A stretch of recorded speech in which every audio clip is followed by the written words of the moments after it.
धर्मनगरी उज्जैन में भैरवगढ़ रोड पर शिप्रा नदी के किनारे स्थित भगवान श्री कृष्ण के ससुराल मित्र वृंदा धाम आश्रम में आगामी 26 जनवरी को महाजन्माष्टमी का पर्व बड़े ही धूमधाम से मनाया जाएगा। जन्माष्टमी महोत्सव के दौरान यहाँ देश विदेश से श्री कृष्ण भक्त मित्र वृंदा धाम आश्रम पहुंचेंगे। अति प्राचीन धर्म नगरी उज्जैनी यूं तो भगवान श्री कृष्ण की शिक्षा स्थली के नाम से जानी जाती है, परंतु यहाँ भगवान श्री कृष्ण का एक और नाता भी है। दरअसल भगवान श्री कृष्ण का विवाह उज्जैन की रानी मित्रविंदा से हुआ था, इसीलिए उज्जैन भगवान श्री कृष्ण का ससुराल भी कहलाता है।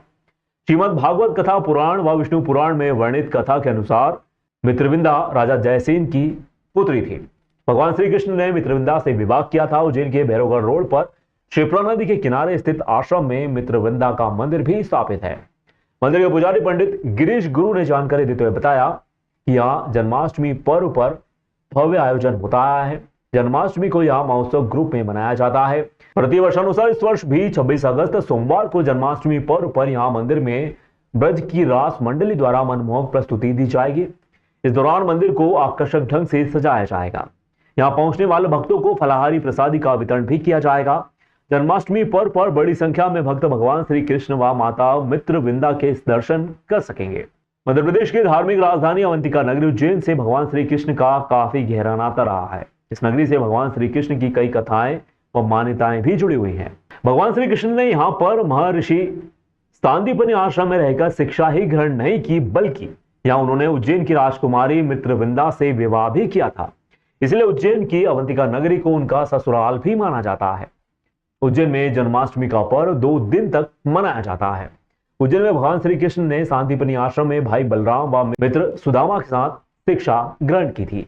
इसी आश्रम में उन्होंने 4 दिन में 4 वेद, 6 दिन में 6 शास्त्र, 16 दिन में 16 विधा, 18 दिनों में 18 पुराण सहित कुल 64 विधाओं का 64 दिनों में ज्ञान प्राप्त किया था। उज्जैन में मित्र वृंदा धाम के अलावा भगवान श्री कृष्ण के 3 मंदिर हैं। इसमें पहला मंदिर मंगलनाथ मंदिर मार्ग पर सांदीपनि आश्रम में बना हुआ है, जहां भगवान श्री कृष्ण ने शिक्षा ग्रहण की थी। दूसरा मंदिर शहर के मध्य श्री द्वारकाधीश गोपाल मंदिर के नाम से प्रसिद्ध है।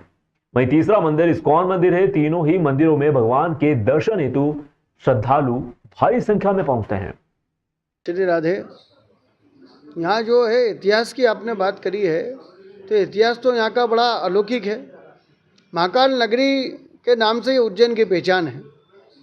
भगवान कृष्ण यहाँ पढ़ने आए, 64 दिन भगवान रहे और 64 कलाओं का ज्ञान प्राप्त भगवान ने करा।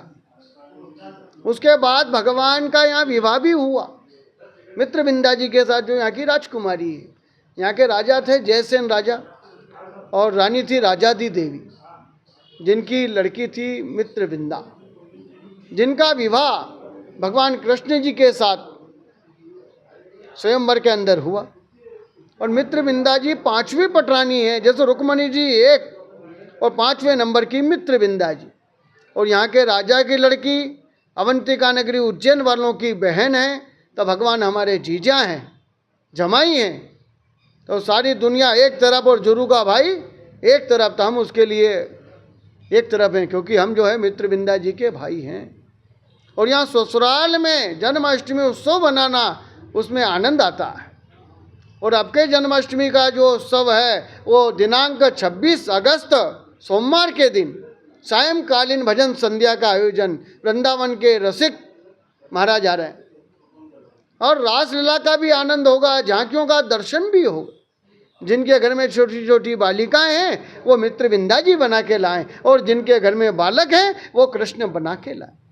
और यहाँ ससुराल में जन्माष्टमी उत्सव बनाएं और महाप्रसादी फलारी यहीं पर आकर पाएं, क्योंकि भगवान कृष्ण के ससुराल में तो सब आनंद होता है, क्योंकि जमाई का ससुराल है भाई, तो जमाई का तो आनंद इस जगह का आनंद ही है। तो यहाँ दर्शन करना चाहिए। और हमारे यहाँ मालवा क्षेत्र में तो रक्षाबंधन जो है राखी से लेकर के जन्माष्टमी तक बनता है।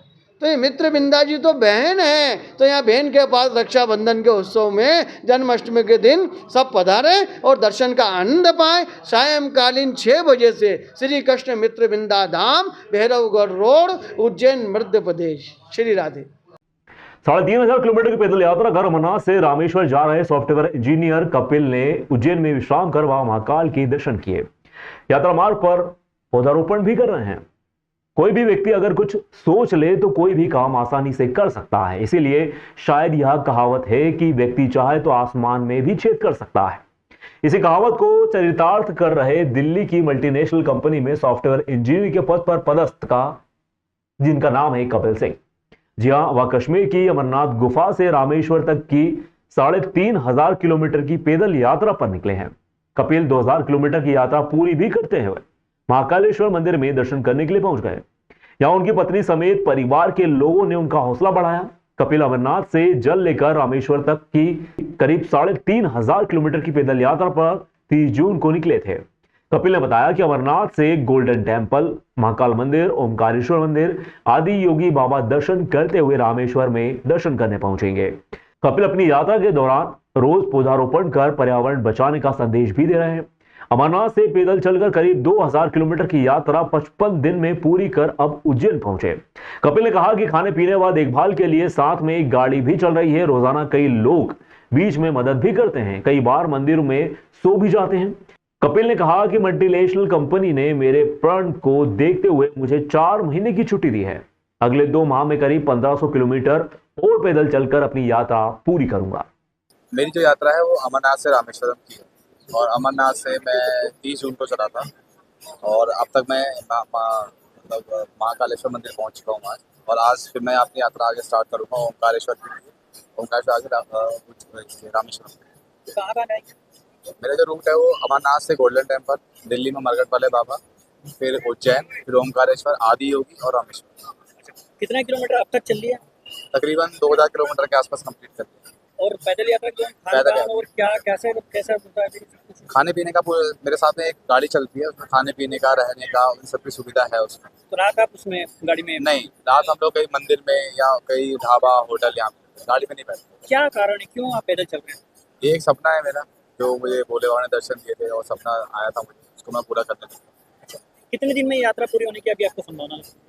तकरीबन 4 महीने लगेंगे इसमें। और लग जाएंगे बेचारे? नहीं, अब 2 महीने मुझे हो चुका ऑलमोस्ट और 2 महीने और लगे। कहाँ रामेश्वरम में एकदम से?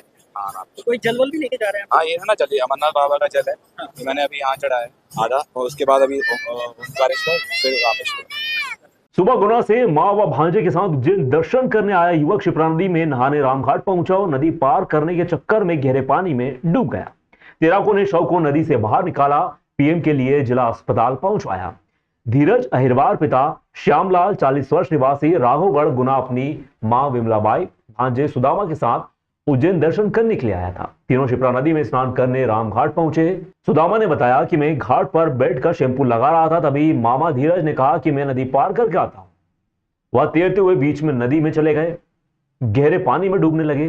शोर मचाकर आसपास के लोगों को बुलवाया, तब तक धीरज गहरे पानी में डूब चुके थे। रामघाट चौकी पर मौजूद होमगार्ड जवानों ने तैराकों को बुलवाया और गहरे पानी में तलाश करते हुए आधे घंटे बाद धीरज का शव नदी से बाहर निकाला। शिप्रा नदी में अचानक पानी का लेवल बढ़ने से चक्रतीर्थ के नदी किनारे स्थित चबूतरे पर हो रहे शव के अंतिम संस्कार के दौरान परिजनों को परेशानी का सामना करना पड़ रहा है।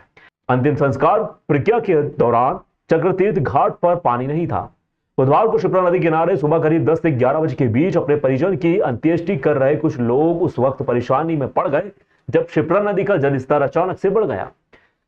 चक्रतीर्थ घाट पर पानी नहीं होने के कारण परिजनों ने घाट पर बने चबूतरे पर शव का अंतिम संस्कार करने का निर्णय ले लिया। रीति रिवाज से शव का अग्नि संस्कार करने के बाद परिजन वहीं पर बैठ गए। इस दौरान नदी में पानी का लेवल बढ़ना शुरू हो गया। चक्रतीर्थ के शोक सभा हॉल में बैठे परिजनों का कहना था कि करीब 1 घंटे में नदी में पानी का लेवल 3 फीट तक बढ़ गया। पानी चबूतरे के लेवल से मात्र 4 इंच ही रह गया था। इस दौरान शव के अंतिम संस्कार की प्रक्रिया भी पूरी नहीं हो पाई।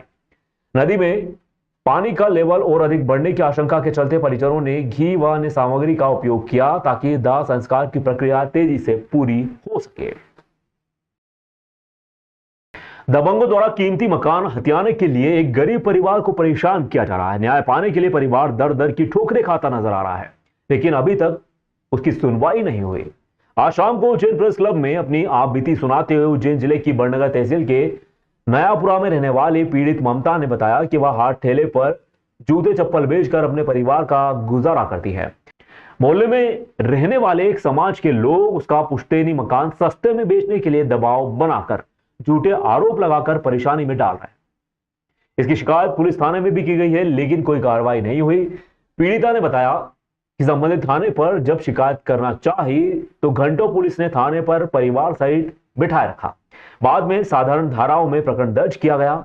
वहीं पीड़ित महिला व परिजन का कहना है कि जो लोग परेशान कर रहे हैं उनके द्वारा क्षेत्र में जहरीले मादक पदार्थ भी विक्रय किए जाते हैं, जिसकी आवाज मेरे द्वारा पूर्व में भी उठाई गई थी। तो मुझ पर पीड़िता पर नशीले पदार्थ बेचने का झूठा आरोप लगा दिया गया, जिसे पुलिस के वरिष्ठ अधिकारी जांच कर खत्म करने की अपील भी की गई। प्रेस वार्ता में पीड़िता ने अपनी आप बीती सुनाई। आप लोगों से निवेदन है कि मेरे पे जो झूठा आरोप लगाया है पाउडर का, वो आरोप झूठा है, क्योंकि मैं पाउडर का धंधा नहीं करती हूँ। मैं चप्पल बेचती हूँ गली गली में ठेला गाड़ी से। मैं मेरे बच्चों का पालन पोषण करती हूँ और जो झूठे आवेदन दे रहे हैं ये सब झूठे हैं। और हमारा एक ही मकान है, मतलब 150 मकान के बीच में हमारा एक ही मकान है और वो सारे 150 मकान के लोग एक ही समाज के हैं और वो हमारा घर पे कब्जा करना चाहते हैं और हमसे सस्ता मांगते हैं कि तुम्हारे वालों हमको सस्ता दे के गए तो तुम भी हमको सस्ता देके और तुम भी यहाँ से निकलो और भगो यहाँ से। यहाँ पे हमारे मोहल्ले में तुम्हारी रहने की कोई ज़रूरत नहीं है और हम हमारा मकान नहीं बेचना चाहते। हमारा बाप दादों का मकान है और बरगुंडे समाज के भेरू डिरावर और ईश्वर और उसका लड़का जितेन भेरू डिरावर का और क्या बोलते हैं ये ऋषिकेश और ये सुनील। आप शिकायत करते हैं पुलिस में, क्यों कार्रवाई? हम एफआईआर कराने जाते हैं पर हमारी एफआईआर दर्ज नहीं करते। होली पे भी हमारा झगड़ा हुआ, चंदा लेने आए, गाली गलौज से हमसे चंदा मांगी तो हमने बोला गाली गलौज क्यों दे रहे हो, उस बात पे भी विवाद हुआ तो हम थाने पे रिपोर्ट लिखाने गए तो हमारी कार्रवाई नहीं की गई, नहीं लिखी हमारी रिपोर्ट। अभी क्या हुआ? अभी मेरे भैया ने अंडे मंगाए अंडे की दुकान पे, उनकी समाज वालों की दुकान पे से, तो बच्चों को भपे अंडे की जगह कच्चे अंडे दे दिए और बोलने के लिए गए तो दूसरे लोग वहाँ शराब पी रहे थे बैठ के। ईश्वर और जितेन वो मेरे माता पिता को और मेरे भाइयों को मारपीट करी और बोलने के लिए गए तो वो लोग हम पे गंदी गंदी गालियाँ भी बकी और हमारे पे पाउडर का आरोप लगा के बोलते हैं कि पाउडर बेचते हैं और मोहल्ले वाले बोलने जाते हैं तो ये गैस की टंकी ला के फोड़ के पूरा मोहल्ला उड़ाने का कहते हैं। इसमें पुलिस ने केस दर्ज किया है, एफआईआर हुई है दोनों तरफा और हमारा किरास केस किया है। आयुक्त खाद्य सुरक्षा मध्य प्रदेश भोपाल एवं जिला कलेक्टर नीरज कुमार सिंह के निर्देश अनुसार अनुविभागीय दंडाधिकारी व तहसीलदार नागदा के दल के साथ त्योहारों पर आमजन को गुणवत्तापूर्ण खाद्य पदार्थ उपलब्ध हो, इसी के अंतर्गत खाद्य एवं औषधि प्रशासन उज्जैन की टीम द्वारा खाद्य प्रतिष्ठानों पर जिसे पाल डेयरी नागदा की आकस्मिक जांच की गई। इनमें नमूने जिसमें घी लूज, सजल घी, प्रयाग घी, मानसरोवर घी, अमूल घी, प्रसन्नता घी के नमूने खाद्य सुरक्षा व मानक अधिनियम 2006 के अंतर्गत जांच के लिए लिए गए, जिसे राज्य खाद्य परीक्षण प्रयोगशाला ईदगाह हिल्स भोपाल भेजा जाएगा, जहां रिपोर्ट्स प्राप्त होने के उपरांत संबंधित के विरुद्ध उक्त अधिनियम की कार्रवाई की जाएगी। दल में अनुविभाग नागदा के तहसीलदार मुकेश सोनी का दल व खाद्य एवं औषधि प्रशासक उज्जैन की टीम में खाद्य सुरक्षा अधिकारी महेंद्र कुमार वर्मा, सुभाष खेड़े कर रहे। खाद्य प्रतिष्ठानों की जांच की कार्रवाई सतत जारी रहेगी। स्थित शनि मंदिर पर एक बुजुर्ग श्रद्धालु की जेब से मोबाइल चुराते हुए एक नाबालिग का सीसीटीवी फुटेज सामने आया है। शनिवार को त्रिवेणी स्थित शनि मंदिर पर होने वाली भीड़ में उक्त नाबालिग ने बड़े ही शातिर अंदाज से एक श्रद्धालु का मोबाइल उड़ा लिया। शनि मंदिर स्थित सुरक्षा कर्मी एवं होमगार्ड के अनुसार एक लड़का काफी दिनों से यहां पर सक्रिय है। इसके फोटो भी सोशल मीडिया पर प्रसारित कर आम लोगों को इसकी वारदात से बचने के लिए आगाह किया गया। सबसे अहम बात यह है कि सीसीटीवी कैमरे में उस नाबालिग का चेहरा स्पष्ट दिखाई दे रहा है, लेकिन वह शातिर नाबालिग चोर अभी भी पुलिस की गिरफ्त से दूर है। इंदौर रोड स्थित सनराइज सिटी निवासी 63 वर्षीय विद्युत मंडल से सेवानिवृत्त कर्मचारी अनिल दास ने बताया कि 10 अगस्त को रात 8 बजे शनि मंदिर दर्शन हेतु गए हुए थे। वहां रेलिंग के पास एक छोटे से लड़के ने धक्का देकर बड़े शातिराना ढंग से उनका 40,000 रुपए कीमत का मोबाइल चुरा लिया। हाथ में लाल पॉलीथीन लेकर उसे पॉलीथीन की आड़ में वह मोबाइल चुराता हुआ सीसीटीवी कैमरे में साफ दिखाई दिया। मामले की शिकायत पुलिस थाना नानाखेड़ा पर 11 अगस्त को कर दी गई थी। वहीं साइबर सेल के एप्स पर भी शिकायत की गई, लेकिन चोर का पता नहीं लगा। मंदिर परिसर स्थित दुकानदारों का कहना है कि यह लड़का आसपास की बस्ती का ही हो सकता है और किसी बड़ी गैंग का सदस्य भी। 10 अगस्त शनिवार का दिन था। रात्रि करीब 8 बजे मैं दर्शन करने गया। हर शनिवार को जाता हूँ। उस दिन भी रेलिंग के पास खड़े होकर दर्शन कर रहा था और उसी समय मेरा मोबाइल किसी ने चुरा लिया। होमगार्ड के जवान से मैंने वहाँ जो खड़े थे उनसे पूछा तो उसने भी कहा कि भीड़ तो है नहीं, कौन कर सकता है चोरी। फिर भी उसने एक फ़ोटो मुझे दिखाया कि कहीं आपके आसपास ये लड़का तो नहीं था। ऐसा कुछ उस समय लगा नहीं कि कोई लड़का मेरे आसपास था, देखा भी नहीं मैंने उसको, और अनभिज्ञता जाहिर की मैंने, और भीड़ नहीं होने की वजह से किसी पर शक भी नहीं गया। अनाउंस कराया तब भी किसी ने जमा नहीं किया, किसी ने नहीं बताया कि हाँ मोबाइल किसी को मिला है या गिर गया होता तो मिल जाता। काफ़ी देर तक हम लोगों ने आसपास ढूंढा, कर्मचारियों ने भी बहुत सहयोग किया। सेकंड डे रविवार होने की वजह से सीसीटीवी कैमरे जो वहाँ पर लगे हुए हैं उसका जो मॉनिटर रूम है उसमें शायद पटवारी जी बैठते हैं, उनसे फिर रूम खुलवा कर हमने सीसीटीवी फुटेज देखे तो वही लड़का जो उसका फ़ोटो हमको होमगार्ड ने दिखाया था, जवान ने, वही लड़का चोरी करते हुए पाया गया। उसको फिर हम लोगों ने काफ़ी ढूंढा, नहीं मिला। बताया कि शायद ये आदतन अपराधी है और ये काफ़ी दिनों से मंदिर पे आ रहा है। इसके फुटेज भी हमने नानाखेड़ा थाने में उपलब्ध करा दिए, शिकायत भी की, उसके फ़ोटो भी दिए, लेकिन अभी तक उसका कोई ना तो जानकारी किसी ने मिली, किसी ने दी है, ना पुलिस की तरफ से कोई हमको सूचना मिली है। ये साइबर क्राइम का जो पोर्टल है उस पर भी हम शिकायत कर चुके हैं, पेपर में भी आ चुका है, सब तरह से हम अपना प्रयास कर चुके हैं, लेकिन आज दिनांक तक हमको हमारा मोबाइल नहीं मिला। जबकि पिछले 15-20 दिन पहले ही हमने उसको नया खरीदा था, 40-42 हज़ार का मोबाइल था और बड़े शातिर तरीके से उसने चोरी की है। छोटा सा लड़का है, 3-4 दिन पहले भी वो आया था, होमगार्ड के जवान ने जैसे उसको देखा नदी कूद कर शायद एक मोती नगर कॉलोनी वो है उधर कहीं शायद भाग कर चला गया। वो अभी तक तो उसकी सूचना मिली नहीं है। कल सुबह विश्व प्रसिद्ध श्री महाकालेश्वर मंदिर में होने वाली बाबा महाकाल की वसमारती में नाथ संप्रदाय के महंत एवं राजस्थान के तिजारा विधानसभा के विधायक महंत बालकनाथ योगी बाबा महाकाल के दर्शन करने पहुंचे, जहां आपने गर्भगृह में पहुंचकर बाबा महाकाल का पूजन अभिषेक किया। इसके साथ ही आप लगभग 3 घंटे तक बाबा महाकाल की भस्म आरती के दर्शन करने में लीन रहे। श्री महाकालेश्वर मंदिर के पुजारी पंडित रूपम व्यास ने बताया कि आज सुबह महाकालेश्वर मंदिर में हुई भस्म आरती के दौरान नाथ संप्रदाय के 8वें महंत एवं राजस्थान के तिजारा निर्वाचन क्षेत्र से वर्तमान विधायक महंत बालकनाथ जी योगी बाबा महाकाल की भस्म आरती देखने व उनका पूजन अर्चन करने महाकालेश्वर मंदिर पहुंचे थे, जहां आप बाबा महाकाल की भक्ति में लीन नजर आए।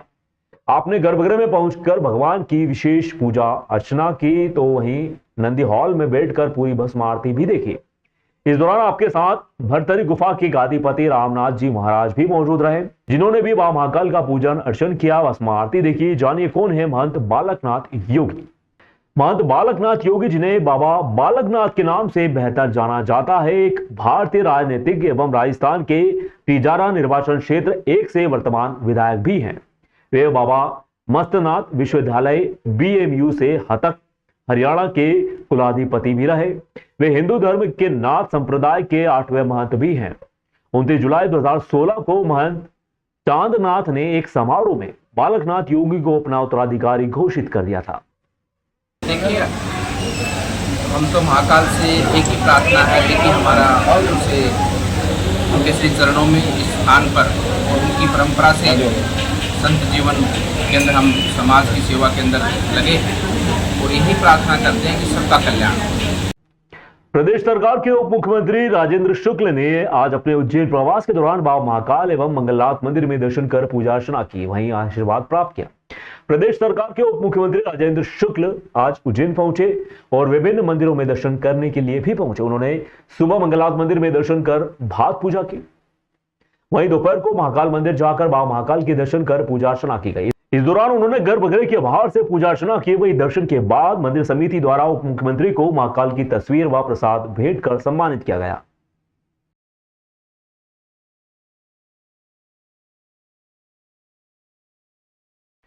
श्री छत्रेश्वरी चामुंडा माता मंदिर भक्त समिति द्वारा श्रावण महोत्सव के अंतर्गत गुरु पूर्णिमा से रक्षाबंधन तक 1 माह तक लगातार अखंड रामायण पाठ का आयोजन किया गया। इसके समापन अवसर पर 24 घंटे तक लगातार खड़े होकर रामायण पाठ किया गया। मंदिर के पुजारी पंडित सुनील चौबे व निखिल चौबे ने जानकारी देते हुए बताया कि पिछले 12 वर्षों से सावन महीने के अंतर्गत चामुंडा माता मंदिर भक्त समिति द्वारा अखंड रामायण पाठ का आयोजन किया जा रहा है। इसके समापन अवसर पर 24 घंटे लगातार अखंड रामायण पाठ कर पूजन अर्चन कर यज्ञ के माध्यम से पूर्ण आहुति दी गई। महाआरती कर अखंड रामायण पाठ का समापन हुआ। इस अवसर पर निराश्रित लोगों के लिए भंडारे का आयोजन भी किया जाता है। पूरे आयोजन में मुख्य रूप से मंदिर के पुजारी पंडित शरद चौबे, पंडित सुनील चौबे, पंडित निखिल चौबे, पंडित वेदांत चौबे, पंडित वरुण पंड्या, राजेंद्र शाह, रमेश टेमनिया, विशाल सिहनोरिया, रवि गुरु, दिनेश गुरु, संतोष दीक्षित, गोपाल चौहान, हीरालाल पहाड़िया, पंकज सूर्यवंशी आदि मंदिर समिति के सदस्यों का विशेष योगदान रहा। बता दें कि श्री छत्रेश्वरी मां चामुंडा माता मंदिर भक्त समिति द्वारा मंदिर परिसर पर विभिन्न आयोजन किए जाते हैं। इसके पूरे खर्च मंदिर समिति के सदस्य द्वारा ही वहन किया जाते हैं। किसी भक्त से चंदा नहीं लिया जाता।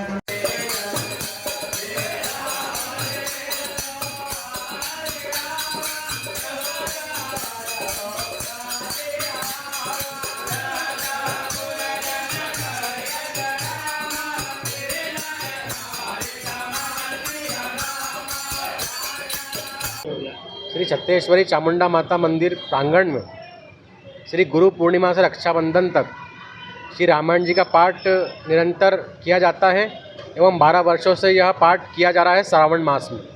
और आज 22 तारीख गुरुवार को पूर्ण आहुति कर रामायण जी का समापन किया जा रहा है। क्या विशेषता रहती है इसकी? कितने दिन? विशेषता यह रहती है कि शिव जी को रामायण जी का पाठ श्रावण मास में अति प्रसन्न है और अच्छी बारिश के लिए एवं मानव कल्याण के लिए रामचरितमानस का पाठ किया गया एवं खड़े खड़े 24 घंटे की निरंतर रामायण जी का पाठ आखिरी के दिन किया गया एवं आज पूर्ण आहुति कर और भंडारा कर इसका समापन किया गया।